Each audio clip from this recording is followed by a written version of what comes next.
Hello, আসসালামু আলাইকুম। আজকে বেবিদের অনেক দিন পর এক্সাম শেষ হয়েছে। ওরা অনেক খুশি, খুবই বোর হয়ে গিয়েছিল ওরা। এক্সাম এবার একটু লং টাইম ধরে হচ্ছিল, মাঝখানে গ্যাপ ছিল, যে কারণে অনেক সময় লেগেছে। ওরা খুব বিরক্ত হয়ে গেছিলো। তারপর ছেলেকে নিয়ে চলে গেলাম আমার পার্লারে। যেতে পারছিলাম না কয়েকদিন ধরে। পার্লারে কিছু কাজ শেষ করলাম, সার্ভিস নিলাম, পার্সোনাল কিছু সার্ভিস। তারপর ছেলেকে নিয়ে চলে গেলাম পেস্ট্রি খেতে। বাসার কাছে নতুন একটা পেস্ট্রি শপ ওপেন হয়েছে, আমি জানতাম না। তো দেখলাম যে নর্মালি আমরা কুপার্সে যাই, আজকে এটা দেখে ওদের খাবারগুলো ওরা খুব রিকোয়েস্ট করছিল একটু টেস্ট করে দেখতে। তারপর টেস্ট করে দেখলাম আসলে মজা, ভালো। তারপর চলে গেলাম হারলেনে, আমার কিছু জিনিসপত্র কসমেটিক্স কেনার দরকার ছিল। তারপর হারলেন থেকে কেনাকাটা সেরে আমার মেয়ে গিয়েছে তার ফ্রেন্ডের বাসায়, সোজা চলে গেলাম সেই বাসায় ওকে পিক করতে। ওমা সে দেখে গিয়ে ওই বাসায় একটা জুজু নামে একটা কিউট কিটি আছে, এটার সাথে খেলাধুলা করছে। এদিকে তাকাও। তো লাজুক, কি লজ্জা পাচ্ছে সে। হ্যাঁ এইদিকে দাও। ও ভয় পাচ্ছে।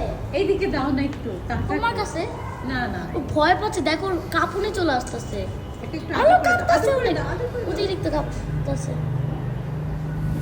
আদর করো তো চুচু, আনিকা করো তো।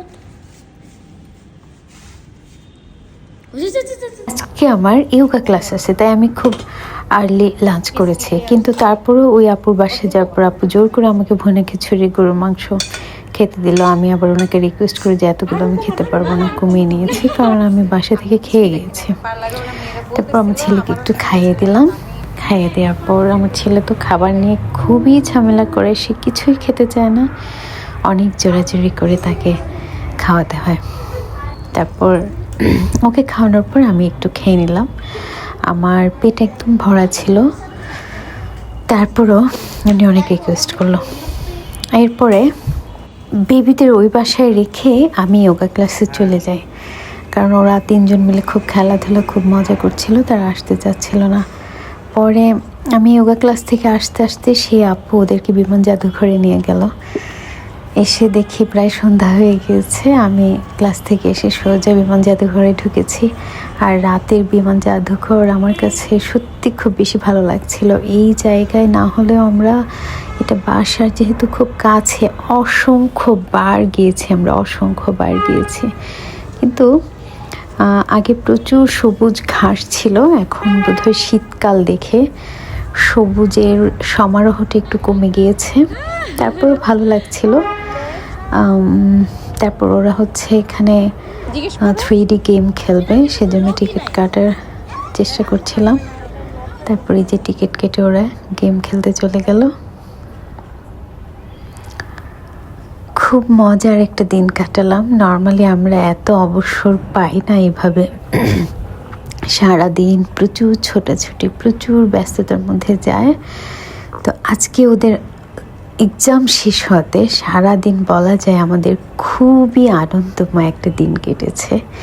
সেটাই সবার সাথে একটু একটু ক্লিপ নিয়ে শেয়ার করার চেষ্টা করেছি। নর্মালি আমি সারাদিন কী করি এই টাইপের ভিডিও আসলে কখনো বানাই না, হয়তো বা খুব সামান্য একটা অংশ, ছোট্ট একটা একটু রান্না করছি বা বেবিদের সাথে মজা করছি, এই টাইপের ভিডিও বানাই। আজকে কেন যেন মনে হলো যে সারাদিন তো অনেক হই-হুল্লোড় করলাম, আনন্দ তো আসলে ভাগাভাগি করার জিনিস, আনন্দ ভাগাভাগি করলে আরও বাড়ে। তারপর ওদের খেলা শেষ, আর অনেকগুলো রাইডে ওরা আমি আসার আগেই চড়ে ফেলেছে। ওই আপু ওদেরকে টিকিট কেটে অলরেডি অনেকগুলো রাইডে চড়িয়েছে। তারপর ওদের আনন্দ, আল্লাহ, খুব মজা পাচ্ছে ওরা, হই হুল্লোড় ছোটাছুটি করছে।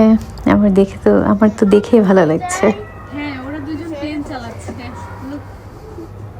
দাও অফিস দাও। আমার তো মজা লাগে না। আমি ক্যাপ্টেন আছে, 3টা ক্যাপ্টেন থাকবে। আমি এগুলো টার্ন অফ করবো। যাও ক্যাপ্টেন যাও, আমি এগুলো টার্ন অফ করবো। আমি খেলবো বাবা।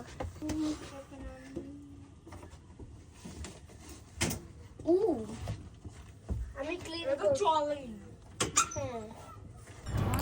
আমার ছেলে যদিও এখনো এক্সামের তেমন কিছুই বোঝে না, বা আমি ওর মাথায় এক্সাম জিনিসটা ওভাবে ঢুকাইনি, বাট মেয়ে খুব সিরিয়াসলি এক্সাম দিয়েছিল, তাই সে মনে হচ্ছিল যে সে অনেক দিন পরে সে খুব ফ্রিডম পেয়েছে, সে এত এনজয় করছিল। আর এখানে আমি একটু ক্যামেরাবন্দি করার চেষ্টা করলাম। রাতের বিমান জাদুঘর দেখতে একটু অন্যরকম, নর্মালি সবসময় আমরা দিনের বেলাতে যাই, আজকে রাতের বেলা গিয়েছি। আর ওদের খুব ইচ্ছা ছিল বেস ক্যাম্পে যাওয়ার, বললাম যে না, বেস ক্যাম্পে যেতে হলে অনেক সময় নিয়ে যেতে হবে। তারপর এখানে মিউজিয়ামে যে সমস্ত এয়ারফোর্স এর জিনিসপত্র রাখা ছিল ওগুলো একটু দেখছিল। এই তো সারাদিন অনেক অনেক মজা করলাম।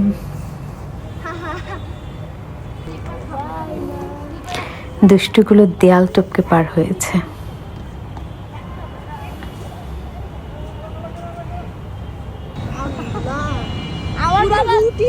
আমার বাবা খিচুড়ি বানাইতে পারে, বিরিয়ানি বানাইতে পারে, পোলাও বানাইতে পারে, মজার গরু মাংস বানাইতে পারে, ইলিশ খিচুড়ি বানাইতে পারে, তরকারি বানাইতে পারে, সব পারে। আমার বাবার খাবার খাইলে তোমরা শুধু খেতে